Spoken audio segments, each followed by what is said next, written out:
Ce qui nous pousse à ne pas trouver de solution à nos problèmes, c'est la peur d'être vu ou perçu comme quelqu'un qu'on n'est pas.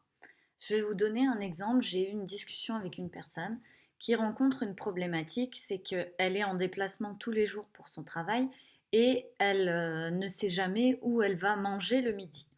Et cette personne va tous les midis au restaurant, ce qui lui cause des problèmes qu'elle grossit et ça lui coûte beaucoup d'argent. Et elle aimerait financièrement réduire son budget repas et aussi prendre soin de sa santé et de sa nourriture, choisir ce qu'elle mange. Donc, son truc, ça aurait été de faire des box, des lunchbox, des repas.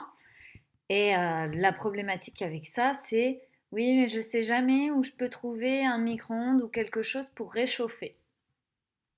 Et donc, je lui dis, bah, tu peux simplement aller demander dans une boulangerie ou dans les magasins. Des fois, ils mettent des micro-ondes à disposition, etc.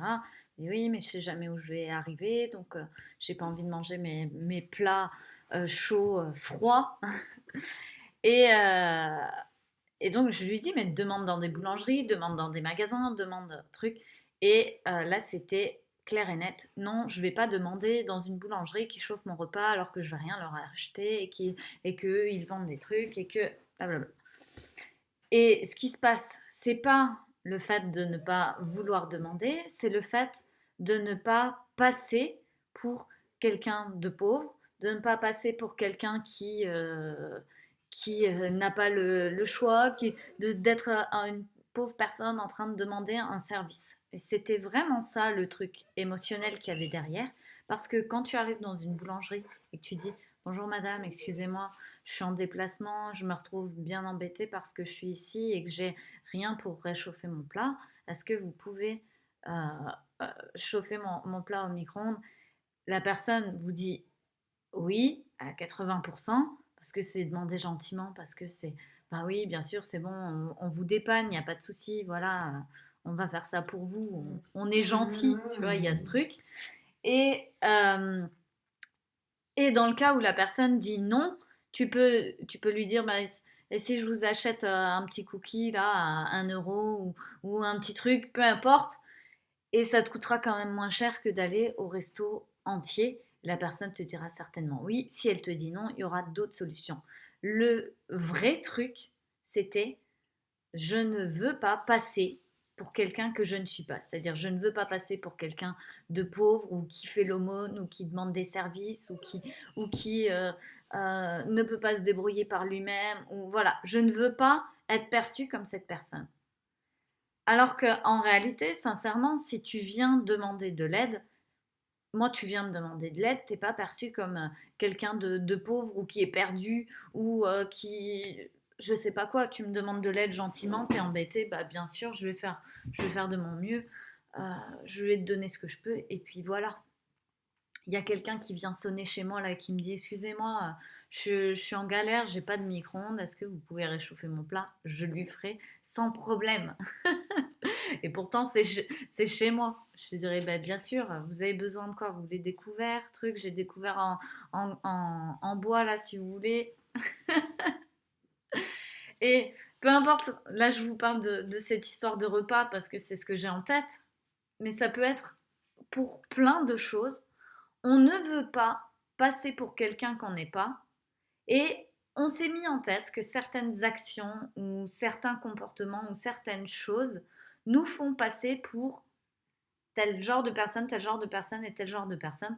Donc, on ne veut pas le faire, même si ce serait notre unique solution à un problème. On préfère parfois rester dans le problème parce que le problème, on le connaît et il est plus confortable que de se mettre en danger émotionnel, d'aller demander et de se sentir mal. Et en fait, plus tu te sens mal et plus les gens te perçoivent comme ce que tu n'as pas envie d'être perçu. Tout simplement parce que tu te sens mal. Alors que si tu te sentais à l'aise de le faire et que ça faisait partie de toi, de ta personnalité, de pouvoir demander un service ou de l'aide ou quoi que ce soit, alors ça paraîtrait évident de pouvoir le faire et les gens ne te verraient pas et ne te percevraient pas quelqu'un que tu veux pas être. J'ai un autre exemple en tête. Une personne qui va dire ah non, je peux pas sortir habillée comme ça. Ce n'est pas une histoire d'avoir peur du regard des autres, c'est une histoire de je ne veux pas être perçue comme la fille qui ne sait pas s'habiller ou comme le gars qui ne sait pas s'habiller. Je ne veux pas être perçue comme la personne qui n'a pas de style, n'a pas de goût. Je ne veux pas être perçue comme la personne qui ne fait pas attention à elle. Souvent c'est ça. C'est pas une histoire de j'ai peur du regard en tant que tel du regard des autres. On ne veut simplement pas être vu ou perçu comme un type de personne qu'on ne serait pas. Ça, c'est complètement différent. Ça nous... Du coup, on se fait carrément tout un tas d'idées de ah bah oui, mais si je me comporte comme ça, c'est sûr qu'on va croire que je suis comme ceci ou comme cela. Si je dis tel genre de choses, ah bah c'est sûr qu'on va croire que je suis comme ceci ou comme cela. Si je me comporte comme ça, ah bah c'est sûr qu'on va croire que je suis une mauvaise coach, que je suis un mauvais professionnel, que je suis un...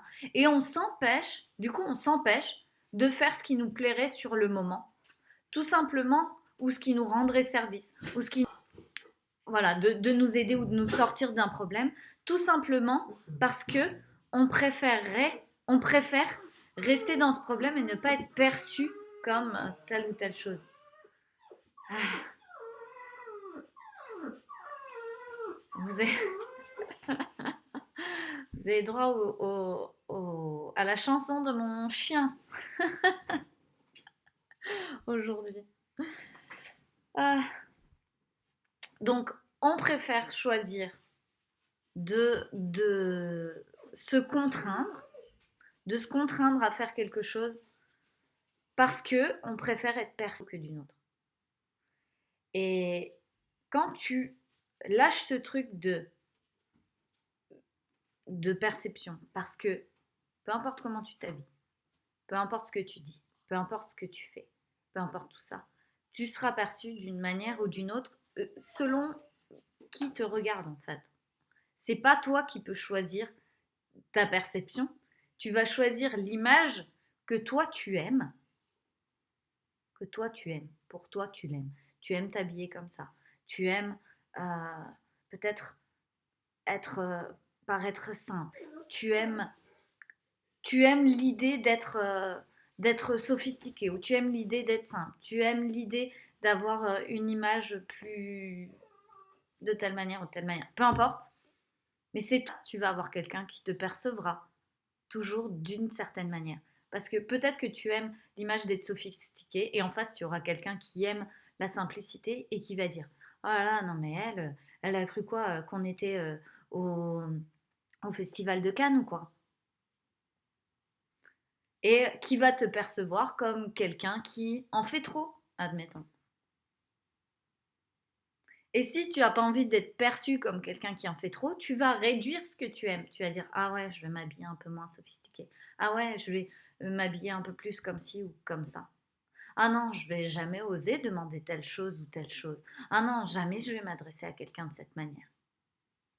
Parce que tu as fait l'expérience que quand tu le fais, on te perçoit comme ci ou comme ça. Et tu n'as pas envie d'être perçu comme ça parce que c'est pas toi. Et,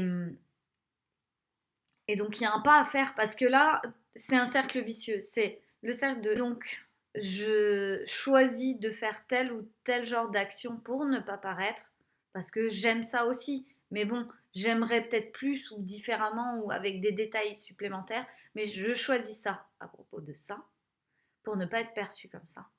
Et du coup, je crée ce cercle de perception de l'autre. Ce qui fait que je me choisis jamais. Je me choisis un petit peu. Un petit peu aussi parce que j'aime bien ça quand même. Mais je veux pas exagérer dans le truc ou je veux pas paraître trop comme ça ou je veux pas paraître ceci ou je veux pas paraître cela. Donc je me restreins. Je ne suis jamais complètement en train de me choisir. Je suis jamais moi d'abord. Moi en premier. Ce qui n'est pas égoïste. Ce qui est normal. Ce que tu viens apporter au monde, c'est toi. Mais si tu l'apportes qu'à moitié, t'apportes que la moitié. Ça, c'est être égoïste, d'apporter que la moitié, juste pour pas déranger. Ça, c'est être égoïste. Alors que apporter la totalité de soi, de la manière dont tu as envie de l'apporter, peu importe la perception des autres parce que tu sais qui tu es et qu'ils ont le droit à propos d'eux-mêmes et jamais de toi. Donc voilà, aujourd'hui, je vous invite à regarder toutes les choses que vous ne faites pas par peur d'être perçu d'une certaine manière. Et tous les moments où vous vous rétrécissez, où vous n'êtes pas vraiment vous. Parce que, ouais, mais tu comprends, je voudrais pas qu'on me voie comme ceci et comme cela. Et vous le faites parce que c'est acceptable aujourd'hui. Dans votre système nerveux, c'est plus acceptable de se rétrécir, de ne pas être soi, c'est moins dangereux, plutôt que de choisir d'être soi et d'être perçu d'une certaine manière. Votre système nerveux, il a enregistré, c'est mieux ça. Donc il fait ce choix à chaque fois. On se rétrécit un peu, on se rétrécit un peu, là on se rétrécit un peu aussi, là aussi, là aussi. Il fait ce choix.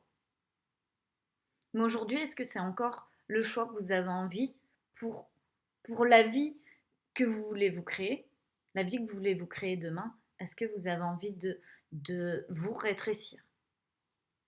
C'est ça la question. Est-ce que j'ai envie de vivre de cette manière ou est-ce que j'ai envie de vivre libre, libre, d'être moi? 12h12.